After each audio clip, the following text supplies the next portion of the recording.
I don't need any of this technological stuff that's up here. I am just going to talk to you.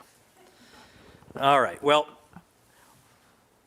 some of the things I say might be a little bit different from what you hear in the news media, so you may want references. Some people watching on YouTube may say, I don't believe that guy. Why should I believe that schmuck?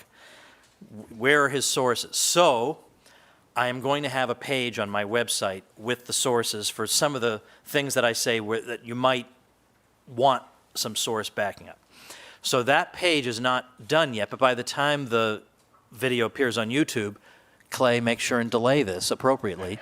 I'll have that page up. I just started working on it today. And then it turns out Pete Quinones is visiting us from the Free Man Beyond the Wall podcast back there. And how am I supposed to get any work done when Pete's, talking my ear off? So that will be done by the time, but it will be tomwoods.com/lockdown, and that's where you'll be able to find the resources. Now, if you try to go to that page now, before it's been set up, you'll get my 404 error page. And the 404 error page at tomwoods.com, if you type in tomwoods.com/ some gibberish, takes you to the 404 error page where it says, I'm sorry you reached this page where there's nothing here, and to make you feel better, here's a free ebook. I actually give away a free ebook on the 404 error page. Speaking of free ebooks, I have an ebook on the lockdowns. And it's called Your Facebook Friends Are Wrong About the Lockdown. So you can get that in two ways, wrongaboutlockdown.com, and if you're in the U.S., you can text the word lockdown to 33444. You get a whole ebook on this. Costs you nothing. Okay, now that we've done that, we'll jump right in. This is a topic that's very personal for all of us. It's hard to look at it dispassionately and scientifically, and we've all lived through it. And we all know people who have been affected by it in one way or another, either by the virus itself or, in many more cases, by the lockdowns themselves. Everybody has had something disrupted by this. I remember as recently as March 7th of 2020, which is like a lifetime ago, having lunch in New York City with our old friend Gene Epstein. And Gene just turned 75 at the end of 2019. He's a retired book review and economics editor at Barron's. And we were having a nice lunch together in New York talking about upcoming travels and saying, well, I don't know, with this virus, I don't know what's going to happen with the travels and should we still go on them or not. And his view was, you got to live your life, man, you got to just live. I mean, yeah, the world's a riskier place now, but you got to live your life. And here he was, he didn't shake our hands. He did the Japanese bow. He's married to a Japanese woman. They gave us the Japanese bow, which we were quite delighted to return. But his view was that, look, you go live your life. And maybe I'll stay in my apartment, but you should go live. Why shouldn't you go live? And we all kind of felt like, yeah, that's about the right approach. It never dawned on us at that point that these decisions would be taken out of our hands entirely. We really thought that we were going to assess the pros and cons and make a decision. It just never occurred to us that this would happen, that the world would be closed down. That 1 minute, they'd be telling you globalism is the best thing since sliced bread, and if you think otherwise, you're a xenophobe. But then the very next minute, if you say you want to see the world, you're a grandma murderer. It was very sudden how this happened. But what also changed quickly were the rationales that were given for some of the measures that were taken, rather draconian measures. Now, obviously, I live in the United States. I can speak most confidently about here. So first, we all recall, right, we've all been through this before, we were told we had to so-called flatten the curve, right? Remember that expression? Now, there's a phenomenon that Michael Malice talks about a lot. It's the phenomenon of the midwit. Now, the midwit is not a complete idiot, with an IQ of 65. But, he's not exactly curing cancer either, So the midwit has just enough intelligence to be irritating. And so you would get all over social media midwits explaining to you, even a month after we had all heard what flattening the curve was all about, we'd heard this from every official source over and over and over and over. And then you would make some mild remark, slightly dissenting from one point some official made, and you would get a solemn lecture as if you had never heard the idea of flattening the curve before. What we need to do is flatten the curve, because this way we spread out the infections so we don't over... You think I haven't blankety blank heard this already? But if we cleared out the midwits, there'd almost be nobody left to talk about this topic. All right, now, it's true, there were some people who advocated flattening the curve because not only did they think it would help the hospital system cope better, but they also thought that that would reduce the overall number of deaths. Now, there were other people who said we were not going to reduce the overall number of deaths, we're just going to spread them out. There were some flatten the curvers who said it will actually lead to fewer deaths, but this was not really coming through from a lot of the official sources, let's say. And so then, all right, so then they confine us. What are we on, the 127th day of 15 days to flatten the curve? I think that's where we are. So we've been confined to our homes for a few weeks, and then suddenly it wasn't flatten the curve. Flatten the curve was like bell-bottom jeans at that point, or the Rubik's Cube or something. Like if you were to bring it up, people would find it an interesting novelty, but it was like they had sort of forgotten all about that at that point. Instead, no, it became, according to Andrew Cuomo, if it saves only one life. That was the new metric, if it saves only one life. If we save even one life with all these draconian measures, they will have been worthwhile. Now, that's particularly gruesome and grotesque, coming from Andrew Cuomo. It is rather an upside-down world that the guy who by far has the worst record on this, by far, is considered to be the great model and savior. And then all these hapless governors in other states where things have been at least manageable are viewed as like the devil. But Cuomo sends infected people into nursing homes, says that's not his fault, and everybody goes, well, he's got a pretty good point, and that is just accepted. This is not normal. Like, we're surrounded by crazy people. We can't even have a conversation.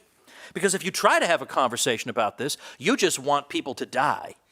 So if you disagree with, this is typical, by the way, of course, all the time we have to deal with. If you have a different opinion on what the welfare policy should be, that's because you hate the poor. Or if you think, well, private property might solve this problem a little bit better, that's because you hate the environment. You can never have an honorable disagreement with the hysterics. Never. It's always because you secretly hate something. And that strikes me as the classic case of projection. I mean, if their first instinct is, this must be motivated by hatred, maybe they intimately are familiar with that emotion or something, that they would constantly be consumed by attributing it to everybody. All right, but there are perfectly good reasons to doubt this, first of all, this criterion of, well, if we save only one life. I mean, come on. Now, I realize that in this room, people are not so unscientifically sentimental that they think there's any sense to that. But from interacting with people out in the giant insane asylum that is the world, there are people who think this way. But if that were honestly believed, we would have to modify all kinds of behaviors. We'd have to restrict the sale of all kinds of items. We'd have to ban dangerous pastimes, all kinds of things like that. And if you make this argument, they say, oh, you stupid, unsophisticated rube. The difference here is, yeah, of course skiing can be dangerous, but you don't have to ban skiing because skiing's not contagious. Skiing accidents are not contagious. This thing is contagious, and that's the difference. But if the standard is saving only one life, then it doesn't matter if it's contagious or not. And the thing is, nobody lives according to the if we could save only one life thing. Nobody does. If somebody dies in an automobile accident, we don't blame the institution of driving. It's an unfortunate part of life. We don't ban things that give people pleasure, even if they can cause death, not just because we value liberty, but because these are things that make life worth living in the first place. And as I'll explain later, there is more to human life than mere biological existence. Now, it's true that what I'm saying in my presentation here at Mises U this year, okay, it's not really about Austrian economics. I'm going to admit that. Normally I like to be on that topic, but because that is what we're talking about here after all. But good heavens, I can't not talk about this. You remember the judge telling us about Bajewski's book, What We Can't Not Know? This is what I can't not talk about, it's the lockdowns. So, for example, let's take people who say to you, if you don't favor locking people in their homes, then you just enjoy watching people die, okay? I've had that said to me. I want people to die. And then, conversely, I've had people tell me that they hope I die because I'm encouraging things that are going to make other people die. So there's a lot of death wish around in society these days, apparently. But what they don't factor in are things like this. Now, again, these are the sorts of things that I have in the ebook and or on that page in particular that I'll have ready soon. For example, over in the UK, on several occasions, in major newspapers, so not like my friend's underground newsletter that doesn't have an italic font, so he has to underline the words with a ruler and a pencil. I'm talking about real newspapers that we're supposed to listen to, and they're always telling us the truth. Even they have been saying that it's quite possible that we will wind up with more preventable cancer deaths than COVID deaths in the UK because of an irrational diversion of resources into a surge that didn't really materialize the way we were told it would. What about those lives? And see, that's another thing. A lot of times the other side is driven by anecdote. I knew a guy who died. If you knew a guy, then you would take this more seriously. All right, well, what if I know somebody who died of a preventable cancer? Wouldn't that make me be more against the lockdowns? So what does knowing a person do? I mean, yes, it can encourage us in empathy, but it is extremely unscientific to say, well, I know a guy, and therefore I favor the lockdowns. The lockdowns cause other deaths, and those deaths are just as important even if you didn't know those people. If you're really empathetic, you can go beyond just your immediate circle and understand that other people's lives matter too. Okay, in April, the United Nations warned of hundreds of thousands of child deaths and the reduction of somewhere between 42 and 66 million children to extreme poverty as a result of the complications emerging from the lockdowns. Do those people's lives not matter? Something called the Well-Being Trust in Oakland, California, produced a study trying to find out how many deaths of despair would come about as a result of not just the lockdowns, to be honest, also just worry about the virus itself, but also the effects of the lockdowns. How many deaths of despair would there be? Now, by deaths of despair, we are referring to things like suicides as well as alcohol and drug overdoses. And they came up with a high figure and a low figure, and they just averaged the figures out to about 75,000 excess deaths of despair. Now, I don't know about the method behind some of these studies, but nobody seems to care about the method behind studies saying that everyone's going to die next Wednesday, so I'm not particularly worried about that objection. And we're told by the vice chairman of the American Psychiatric Association's Council on Addiction Psychiatry. I've been seeing this in practices, and my colleagues have been talking about it too, people suffering because of social isolation, and that addiction patients are relapsing, and a lot of patients who don't have drug use or alcohol problems are drinking more now, sometimes every day from 4 or 5 p.m., and they don't stop until they sleep. Then UNICEF predicted 1.2 million child deaths as a result of the lockdowns. So it's not just either or. Well, either we have the lockdowns and people live, or we don't have them and everybody dies. The world is much less comic bookish than that, it turns out. But nobody who implies that you're a terrible person is ever required to answer for these other 4 things.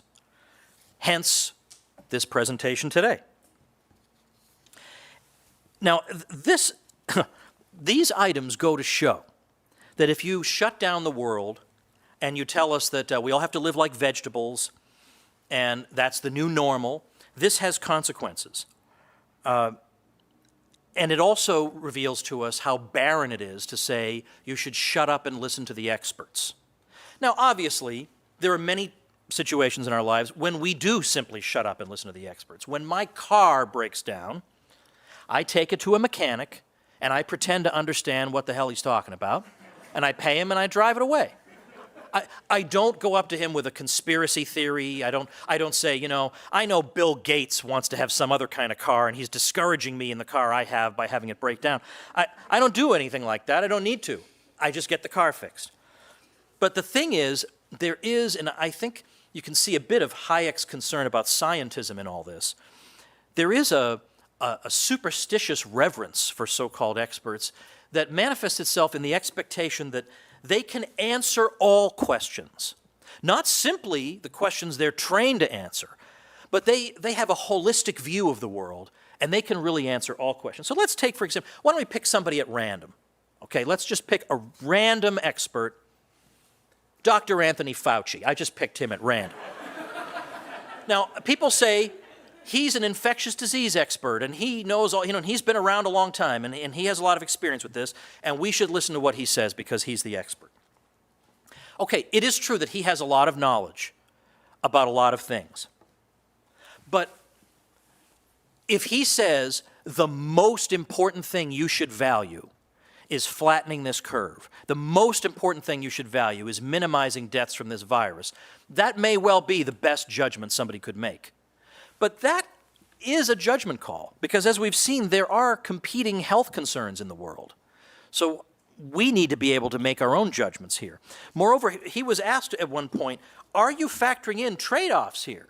That, yeah, obviously, duh, if we take all of society's resources and we direct them at one goal, okay, maybe we make some progress against that goal, but what about all this unseen wreckage we're leaving everywhere? His answer was no, he hadn't thought that through. And this is the point. There's no class that a doctor takes in school that teaches him how to balance all the different competing concerns in a situation like this. He doesn't take a class teaching him how you factor in to your public policy recommendations that there are going to be unintended consequences of this, that, and the other thing, and gee, how do we balance the 1.2 million dead children against this policy over here? They're not taught that. These are judgments we have to make as informed people. So epidemiologists are not taking a class that teaches them what the answer is in this situation. And then we're told, listen to the science. Okay.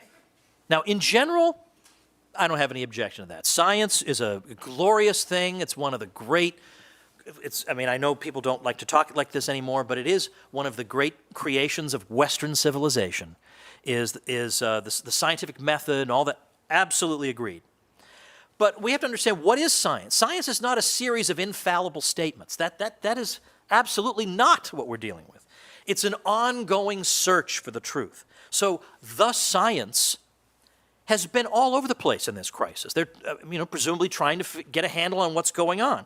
So simply to say to me, listen to the science, well, okay, if I listen to the science, I'm constantly getting different answers to how does the virus spread, how does it not spread, what is the role of children, do children get it, do they spread it, do they not spread it, do asymptomatic people spread it, do they not spread it, what about pre-symptomatic people?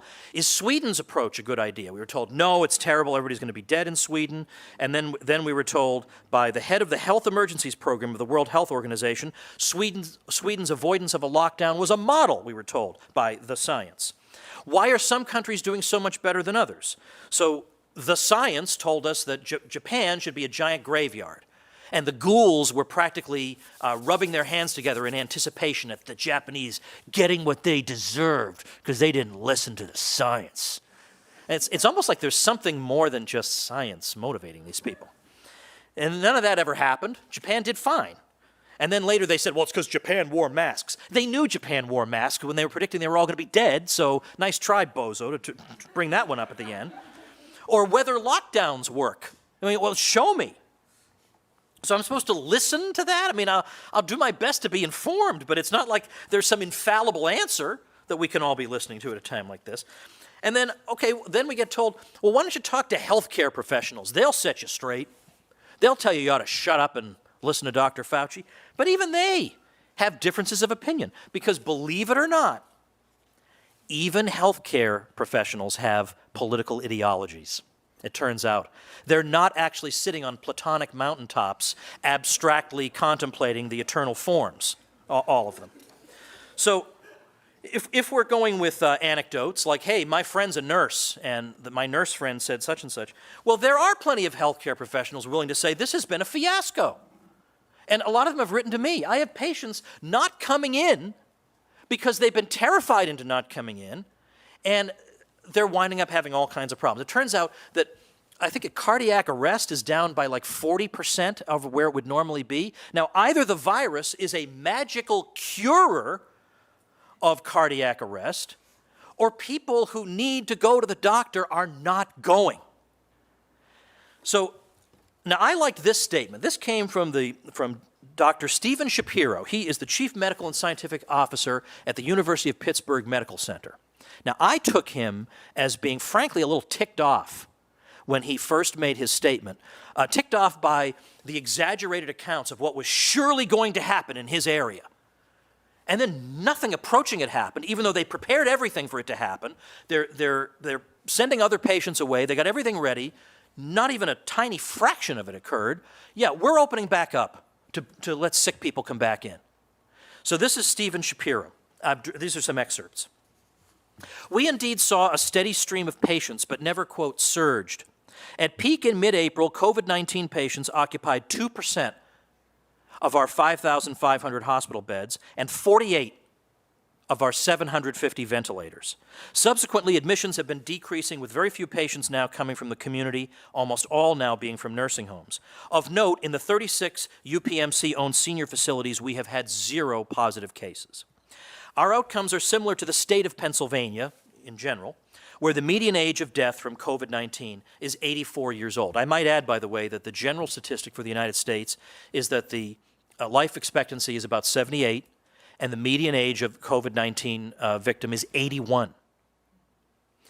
He says the few younger patients who died all had significant pre-existing conditions. Very few children were infected, and none died. Minorities in our communities fared equally as well as others, but we know that this is not the case nationally. In some, this is a disease of the elderly, sick, and poor. We are now actively bringing back our patients for essential care following CMS guidelines. To assure a safe environment, we use adequate PPE and test all, even asymptomatic preoperative patients for active viral infection with PCR.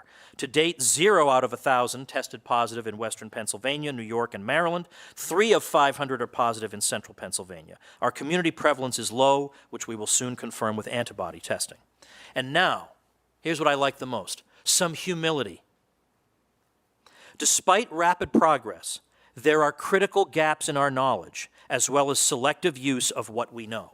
For example, we don't know why many who are infected never develop symptoms, while other seemingly similar patients get very sick. Crowded indoor conditions can be devastating in nursing homes. While on the USS Theodore Roosevelt, 1,102 sailors were infected, but only 7 required hospitalization, with 1 death. This contrast has significant implications that we have not embraced. Epidemiologic prediction models have performed poorly, often neglecting critical variables. Seasonality is rarely considered, yet we know that coronaviruses are seasonal.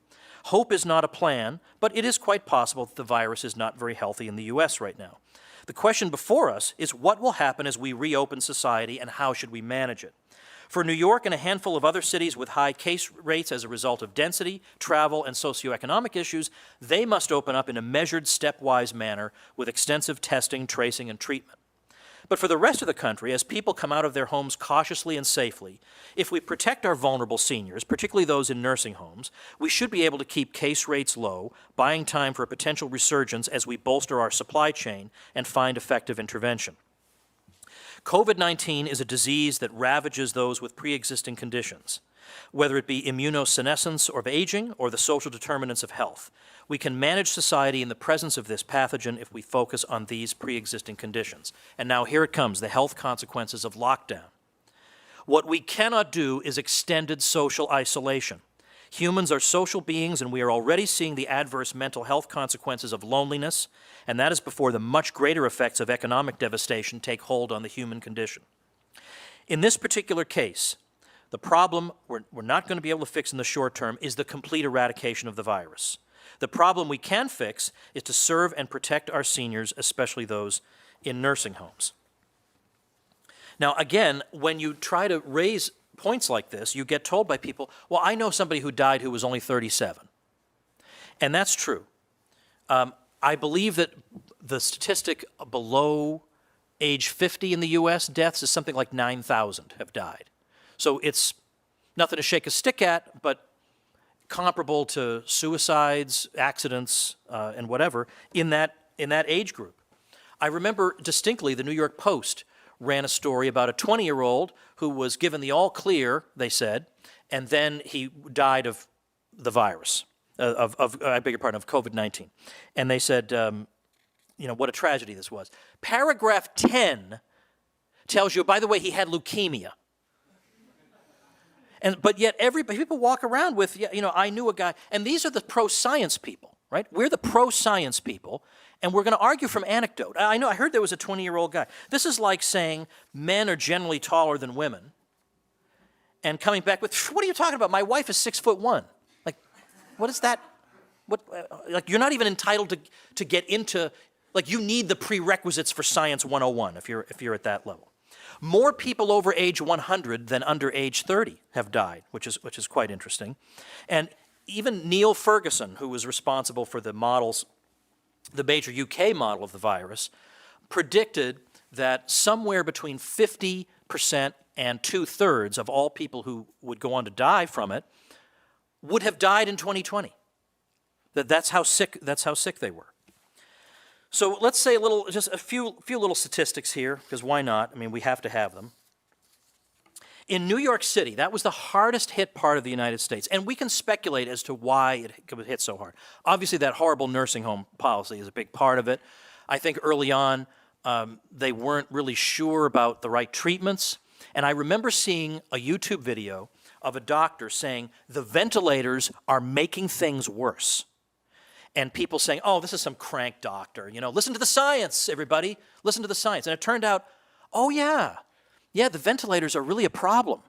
And so, no, Andrew Cuomo did not need 40,000 ventilators, which is, if I don't get 40,000 ventilators, it's going to be a giant graveyard over here. They got a small number of ventilators. They wound up giving some of them away to other states, it turns out. So it turned out that doctor on the YouTube video was telling us the truth.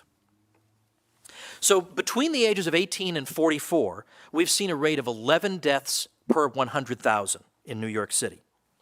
For people 75 and older, the rate was 80 times that.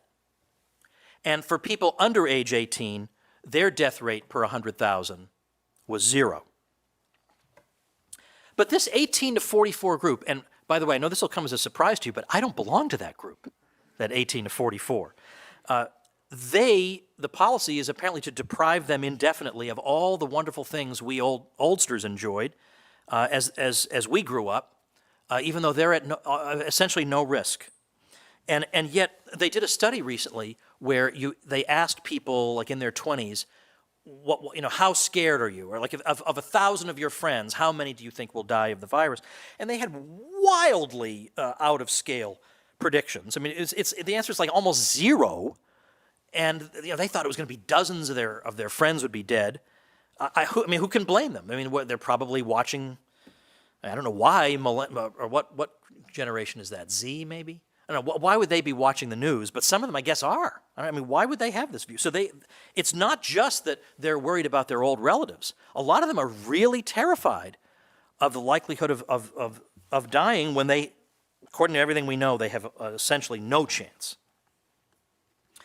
All right, let's go to my own personal observations. I've visited a number of these opening states, right? Because right now, I have to balance something here in a talk like this. If I focus my talk entirely on the statistics of right this minute, on this date in July 2020, then it becomes stale in a week.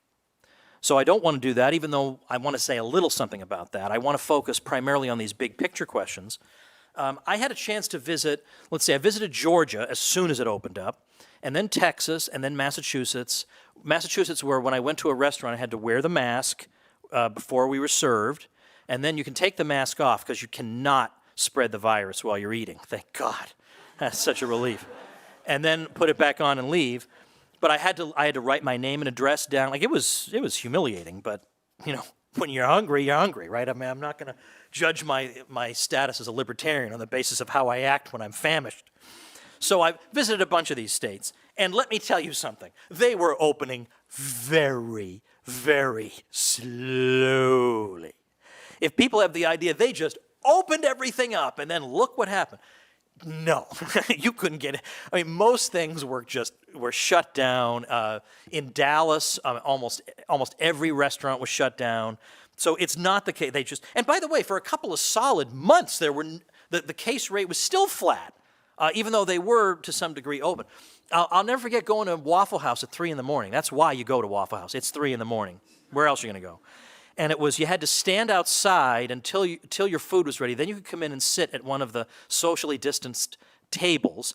And when you're standing outside a Waffle House at Dallas at 3 in the morning, you run into some interesting characters. I'll put it that way. So the good thing is it was kind of enriching. But I remember sitting there and getting to discover what life is like at a Waffle House at 3 in the morning, because I heard the waitress at the register say to a customer, "Sir, you're bleeding." And I don't even know what's going on here. But so the openings were extremely modest, and yet when Georgia opened, the headlines were unbelievable. The Atlantic said Georgia was attempting an experiment in human sacrifice. Washington Post said that Georgia is striving to become the #1 death destination in America. It makes you just want to get one of those big foam gloves with the #1 on it. Right? Skull and crossbones on it. And it turns, I just checked the numbers. In the past week, they had under 200 deaths from it in Georgia, which is fewer than they had the week before they opened. So the giant Georgia-shaped graveyard has not materialized, but no word from anybody. Well, maybe we exaggerated when we accused the governor of trying to sacrifice human beings to some sun god or whatever. I mean, maybe we shouldn't have said that. We get one thing I observed, by the way, when I was in these states, and particularly in Georgia. It seems to me that it was the older people who more wanted to resume their lives than the younger ones. Like, they were the ones who wanted to go out.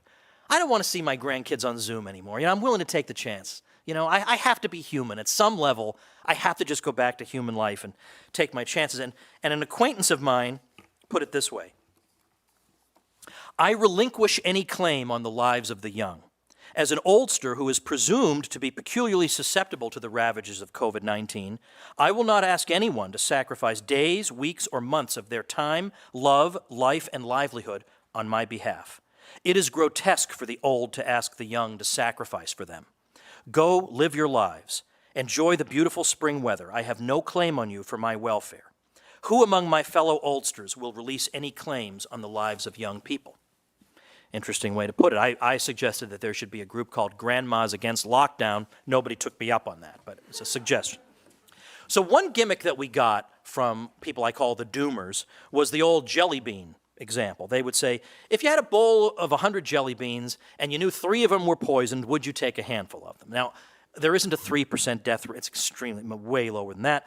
But the idea was supposed to be, you see how stupid it is to risk resuming your life when there's this chance of, so the idea was the only rational response is not to take any jelly beans, and then in terms of the virus is just cowering in your house.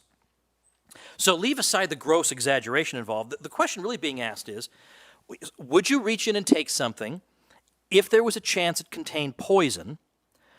But what they're leaving out is, the real question is, what would I suffer if I didn't reach in? What if I just stand there and do nothing? Because they're suggesting that my only possible concern in my life is the virus. But I have other concerns too. One of them is not spending months and possibly years living like a vegetable. And that's what happens if I don't reach in. In the analogy, my reaching into the bowl is the equivalent of returning to normal life and thereby taking a risk. And yes, I'm prepared to take that risk because I want to live a life that's worth living. If the jelly beans represent everything I've worked for my whole life, if they represent financial solvency, if they represent all my hopes, dreams, and aspirations, you better believe I'd grab that handful and eat them without the slightest hesitation. Now, meanwhile, the virus has refused to behave the way the doomers have assured us it must. So my favorite example, because I was lectured repeatedly about it on social media, in mid-March, it looked like, Hong Kong has really got a handle on the virus. And the headline read, Hong Kong thought it had a handle on the virus, but now it's in big trouble. They were reporting a doubling of confirmed cases in a week. And oh my gosh, in the media and all over social media, it was, just wait 2 weeks, it's going to be piles of corpses in Hong Kong. And it wasn't even like, how tragic. that it'll be it was almost like a perverse cheering. Like, it's the same perversity with which these people reject all good news. Hey, here's some good news about the virus. As time goes on, a lower and lower percentage of people getting it need to be hospitalized. Like, they don't even want to, it's like they freeze up when they hear good news. It's the most bizarre phenomenon I've ever seen in my years on this earth. So anyway, wait 2 weeks, right? After Hong Kong, there's going to be corpses everywhere. 2 weeks went by, no additional deaths. 4 weeks, nothing. 8 weeks, nothing. Now, at this point, that doubling of confirmed cases has clearly led to 0 deaths. I will tell you that 13 weeks later, there was 1 death, but unrelated to that doubling of confirmed cases. So why didn't that happen? Can't we have the humility to say we don't entirely know what's going on? Not everything about this virus has a glib tweet response. Not everything. Masks will solve all our problems. Why is California having a spike? They've been wearing masks. It seems like somehow they got a time machine. They've been wearing them for 2 years or something. I don't even know the science behind masks. Maybe they do work. Who even knows? But the point is, the Connecticut governor is saying, well, the reason we flattened our curve is because of masks. I'm pretty sure the science doesn't say masks work in Connecticut, but they're a big stinking failure in California. I mean, obviously there's something less cartoonish going on that we haven't fully got a handle on. Or I mentioned Japan before. Why didn't that giant pile of deaths materialize in Japan? Now, this is a fascinating case study, because despite plenty of contact with China and taking fairly modest coercive measures compared to a lot of other countries, Japan had very few COVID deaths. And the answer initially, coming from the doomer side, was that's because they don't want to jeopardize the Olympics. They're suppressing the real numbers. And they're afraid that if they reveal, half of us died, no one's going to want to come to the Olympics. Okay, so then they postponed the Olympics. No reason to cover up now. No deaths emerged that had been covered up. So they just ignored that. Oh, sorry, we accused you all of being liars. No apology. Never an apology. An apology? Never. Apparently the virus really latches onto apologies, so they're never going to issue an apology. So no apology. So then, in early April, the Japanese government asked for voluntary compliance with further social distancing policies. And the press, oh my gosh, the media was overwhelmed with too little, too late. It was almost like, yeah, we can't wait to see what happens to you people. And grim warnings of the hospitals are going to be overwhelmed in Tokyo. Japan's going to pay for being so lax. They're licking their chops. 2 weeks go by, 3 weeks go by, 4 weeks go by, the daily death toll continues to fall. How do they account for that? So then they say, well, the Japanese are a very clean people. They're concerned about hygiene. Did you just find this out in the past 4 weeks? You knew that when you predicted they were all going to die. So you can't now use that. That doesn't work that way. But a professor at Waseda University, Mikihito Tanaka, had the guts to say, when asked, why has Japan done so well? The answer was, even experts don't know the reason. How about that? Now, on Twitter, they all know the reason. It was masks. They all know the reason on Twitter. Or if you post this on Facebook, all your Facebook friends, they all know the reason. The experts are stumped, but they really should get on Twitter more, because then they would know what was causing it. If it had been such a cartoonish, pedestrian answer as masks, you don't think the experts would have thought of that? Or other questions like, why was Iran hit so hard and Iraq not as much? Isn't that the opposite of what you would have predicted? I mean, Iraq's been bombed and had civil unrest and disorder for years and years and years. Wouldn't that seem like they're more ripe for this? I mean, it's just simple, basic questions. We can't get the answer. And there's like no curiosity about it either. Like every country's the same. Everybody's going to be Italy. The US is going to be Italy, whatever. I just don't see what's so hard about admitting we don't entirely know what's going on. Let's just be honest. We don't entirely know what's going on. But there are people who think they know. They think that if students return to school, this is going to lead to piles of corpses. Now, I realize that I'm of two minds on this, having helped to devise a homeschool curriculum. I'm not particularly eager to send people back to the schools, I grant that. But leaving that aside, I'm just talking about the arguments here. In Germany, Saxony was the first to reopen schools after the lockdown. The result was no hotspot whatsoever. And after the summer break, they're even going to drop the mask requirement. So this has actually been tried. How about the lockdowns themselves? And there's some interesting food for thought, at least, on the lockdowns. So in the Wall Street Journal, we read this from T.J. Rogers, who says, "We ran a simple one-variable correlation of deaths per million and days to shutdown, which ranged from minus 10 days, because some states shut down before any sign of COVID-19, to 35 days for South Dakota, one of 7 states with limited or no shutdown. The correlation coefficient was 5.5%, so low that the engineers I used to employ would have summarized it as no correlation and moved on to find the real cause of the problem." I'll have on my page some charts that you can look at on this, because we do have Google mobility data. Like, we actually, I know we don't like being traced, but here's a silver lining of it. We know that people have been moving around since some of the social distancing requirements have been lifted. And even before they were lifted, some people after a month just got tired of doing it, and they started moving around. So you think the more they move around, the more that virus is going to spread, the more deaths. So you could plot these numbers. So there's a researcher who calls this social contact score, like, how many people you come into contact with and how much traveling you're doing, how much mobility do you have.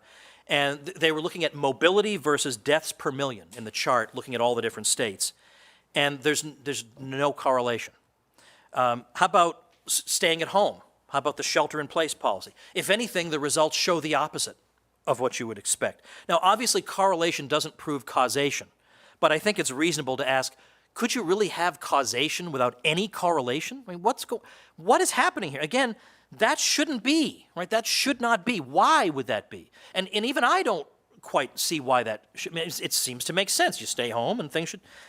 And yet the numbers don't even bear that out. What's happening here? Now you say, oh, but maybe it's that in the places that were hit the hardest, because they were hit the hardest, they imposed the heaviest lockdowns and stuff like that. But they've played with those numbers too. It doesn't work out that way. So, for example, you could look at there were 7 states that had minimal to no lockdowns, and you look at what are the expected number of deaths that you would expect to have in these states by this time of the year. And every one of those 7 is way below, or is at least significantly below, or somewhat below, the expected number of deaths. Then we look at the 7 most heavily locked down states, and 5 of those are above the expected number of deaths, and several of them way above the expected number of deaths. So again, now there could be other factors at work here, but it's not just a glib response that on Twitter you could give in 280 characters. There's something we're not quite fully getting about this. And it's not entirely just population density either. Stockholm did better than New York City, it even did better than all of New York State, despite being 2.6 times more dense. All right, I don't want to talk any more about Georgia because I did that, so I will say a little something about Sweden before we start wrapping up. Sweden, of course, is the country everyone used to love. Everybody loved Sweden, whatever it was. IKEA's from Sweden or something, and then they loved the social democracy and all that, and then that just stopped. They don't like Sweden at all. So, okay, so they say Sweden didn't do as well as other Scandinavian countries. And yes, its nursing homes were hit very hard. But one thing that is interesting to note about Sweden is it's a country of 10 million people. How many people under age 50 died from the virus in Sweden? Under age 50. 70. That's an astonishing number. So now, and incidentally, it's not enough to say, well, Denmark and Finland did better than, If the virus justified this mad, irrational destruction of the past 4 months, and who knows how many more months, Sweden should be 1,000 times worse than everybody else. Not comparable to the UK. It should be 1,000 times worse. There shouldn't be anybody left. Ferguson's model said there would be 96,000 deaths by June in Sweden if they didn't have full suppression. By that date, they had about 4,000 deaths. So they beat that by a factor of 24. So that's worth noting. There's other things we can say about Sweden. I mean, we also know the Swedes kept sending kids to school. Finland, they didn't. And then it turns out there's no difference in the health outcomes whatsoever. None whatsoever. All right. It's true that people want to talk about what's going on in some of these states that have reopened. Because, yeah, I can find a state like Georgia where everything's pretty stable. But there are a few states where the cases have spiked and even the deaths have slightly spiked. Now, obviously, the case spike is partly because of additional testing. Not entirely that, but partly that. And part of the reason behind additional testing is that in a lot of places, to return to work, you have to prove that you don't have the virus. So you got to go get tested. And in Florida, I believe it was Florida, they were honest enough to admit that they're not catching all the duplicates. So if you go and get tested 5 times trying to get back to work, there have been times when that's been counted as 5 cases. You're actually only one person. So that's important to remember. So I will talk a little bit privately about that, because if I get bogged down in that, then it makes this not as evergreen a YouTube presentation. But the long and the short of it is, none of these places are or will be New York. All right, so the last bit, and then I know I'm going over a little bit, but I feel like if I don't look at Joe Salerno, I can just keep going. If I can't see him signaling to me, I can just keep going. Now, obviously, it makes sense to take precautions, and particularly people who are vulnerable, especially vulnerable. There are precautions you can take. They're improving treatments all the time. These are all things to be welcomed. But the issue is, if we just simply say, let's just try to have a blanket protection of absolutely everybody, this is not the best, it seems to me, use of resources. It'd be better to focus the resources on the most vulnerable people and let the other folks try to live their lives the best they can, at the very least to keep the engine of prosperity going that allows us to support the vulnerable people in the first place. And we should talk about how to best preserve biological life. But the bigger question that needs to be answered that I hinted at the beginning is whether mere biological life is worth living. And no expert can answer that question for you, because it's a philosophical question. So if people's hopes, dreams, and aspirations are dashed for an indefinite period of time, which purveyors of the current strategy almost flippantly propose, we'll just stay shut down, is that really living? They say probably no large gatherings for a long time. Okay, well, how long? Just give me an estimate. And what are large gatherings? Oh, no big deal, just concerts, theater, lectures, church, sporting events, the arts in general, pretty much everything that makes life worth living. So yes, this kind of life has a pulse, but it has no soul. Now, in this large gatherings thing, anybody who performs in front of an audience, and that's dancers, musicians, comedians, magicians, athletes, singers, actors, whatever, this present strategy means your hopes and dreams are on indefinite hold, and you may never be able to fulfill them. Your heart will keep beating, but you'll never be able to fulfill them. People who went before you got to fulfill their dreams, but you can't fulfill yours. There's an ironically named Center for American Progress that has as one of its spokesmen Dr. Zeke Emanuel, who's the brother of Rahm Emanuel, of not letting a crisis go to waste, that guy. He says we need to be on lockdown for 18 months until there's a vaccine, which he assumes there will be. And these are his exact words. How are people supposed to find work if this goes on in some form for a year and a half? Is all that economic pain worth trying to stop COVID-19? The truth is we have no choice. Conferences, concerts, sporting events, religious services, dinner in a restaurant, none of that will resume until we find a vaccine, a treatment, or a cure. We have to be realistic, Emmanuel urges us, and accept that we will be giving up cherished things for a long time. And here's what he says, things we have to give up. Things like schooling and income and contact with our friends and extended family. Things like schooling and income and contact with our friends and extended family. This is insanity. What it boils down to is this. Either we're going to live or we're not. And life is riskier in the age of COVID-19. Thankfully, we know precisely the kinds of people who require special consideration and attention. And we would have much better numbers today if we hadn't been acting on the basis of wildly inflated estimates. That's supposedly the reason they threw all these old people who were infected back into the nursing homes. It was to it was to be ready for this surge of 8 gazillion people. There weren't 8 gazillion people. It was a challenge, but there weren't 8 gazillion people, the way they said. And meanwhile, all these old folks died. Start by not doing that. We had no right to expect a virus to be this accommodating to us in the sense that we could identify demographics in danger. This should help us as we try to cope with it, or you would think. Instead, it seems like doomers want to discontinue those life-giving pleasures that give meaning and fulfillment to otherwise drab existences. Now, was your risk level precisely where you needed it to be, down to 3 significant digits before this virus came along? Because that'd be an amazing coincidence. You were at just the risk profile you could tolerate, and then a very slight increase in risk meant you had to shut your life down. But you could transmit the virus to someone else, they say, and that's true. This is why people most likely to suffer serious consequences from it should probably isolate themselves. But I'm not going to render a judgment on a grandmother who decides she'd rather take her chances embracing her family members than spending her time isolated in a nursing home, wasting away physically, mentally, or emotionally, or for heaven's sake, spending her final months talking to her grandchildren over Zoom. If we don't agree to focus our efforts on safeguarding the elderly in particular, then life becomes a miserable series of deprivations. When will someone say, we refuse to live like this?